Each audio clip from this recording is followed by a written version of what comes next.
ایک جنازے میں جانا ہوا امیر علیہ سنت سر سے. جب جنازہ ہو جاتا ہے کسی کا، جنازے کے بعد جب جنازے کو اٹھانے کا وقت آتا ہے تو جو لواحقین ہوتے ہیں تو لوگ ان سے تعزیت کرنا شروع کرتے ہیں، اور ظاہر ہے ان کے پاس رش ہو جاتا ہے، یہاں جنازہ اٹھ کر وہ بس کی طرف یا قبرستان کی طرف لے چلتے ہیں. کئی مرتبہ اس چیز کا مشاہدہ ہوا کہ سگے والد کو بھی وہ بیٹا کندھا نہیں دے سکا. اس موقع پر کیا کرنا چاہیے؟ میرے تو یہ قریبی عزیزوں کے جو میں تو جا نہیں پاتا، لیکن جب وہ قریبی عزیزوں پہ ہوتے ہیں تو ہو سکتا ہے آپ نے نوٹ نہ کیا ہو، میری تو اولین یہی ترکیب ہوتی ہے کہ فوراً میں کندھا دینے کی طرف لپکتا ہوں. یوں چاروں پایوں پر میں الحمدللہ کندھا دیتا ہوں.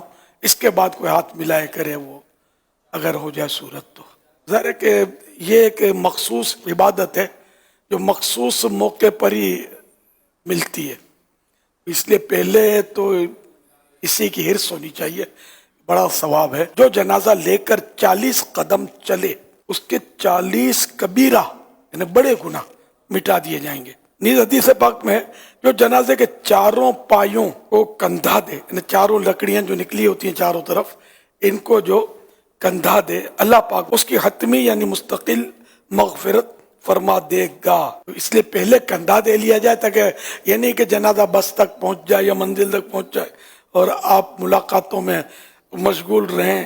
سب کے سب پہلے کندھا دینے ہی کی حرص کریں. ایسا بھی ہوتا ہے کہ بعض اوقات میت کا بہت قریبی عزیز پیارا فوت ہو جاتا ہے تو وہ جو عزیز ہے اس کا وہ رو رہا ہوتا ہے جنازے میں، تو اس کو تسلی دینا کہ یہ اس کا موقع ہے کہ وہ تسلی دی. اور تسلی دینا کیا زیادہ رلانا، یہاں یہ ہوتا ہے اس کو تسلی دیتے ہیں اور روتا ہے اور روتا ہے. اب رونا بھی مفید ہوتا ہے کہ اگر غم ایک دم اندر جم گیا تو اس سے بھی مختلف امراض پیدا ہوتے ہیں. لوگ ہیں طرح طرح کا ذہن ہوتا ہے تو آوازیں لگاتے ہیں، دو قدم دو قدم دو قدم. تو اگر آواز ہی لگانی ہے تو 10 قدم 10 قدم 10 قدم یہ لگائی جائے. جنازے پر کندھا دینے کا طریقہ یہ ہے کہ پہلے میت کا سیدھا کندھا، سیدھے ہاتھ کی طرف سیدھے کندھے کی طرف جو پایا ہے، اس پائے کو جو وہ ڈنڈا نکلا ہوا ہے اس کو اپنے سیدھے کندھے پر رکھے، رائٹ شولڈر پر رکھ کر یہ 10 قدم یہ چلے گن کے، ٹھیک ہے نا، 10 اسٹیپس یہ چلے. اندازے سے ہو جاتا ہے اگر آدمی اندازے سے گنے نا.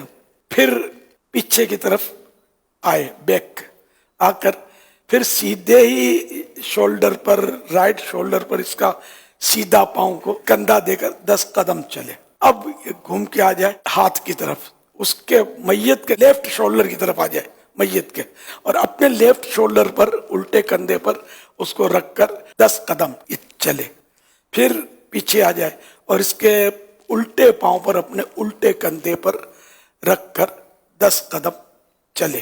یہ ہو گئے 40 قدم. جو قبرستان کی تک جانا نہیں چاہتا، صرف اس کے لیے یہ ایک بہتر طریقہ ہے کہ وہ میت کا جو وارث عزیز ہے اس سے اجازت لے، میں جانا چاہتا ہوں. اور تدفین کے بعد بھی اگر کوئی جانا چاہتا ہے، یہ بھی بہار رشید میں لکھا ہے کہ اب اجازت لینے کی بھی ضرورت نہیں ہے.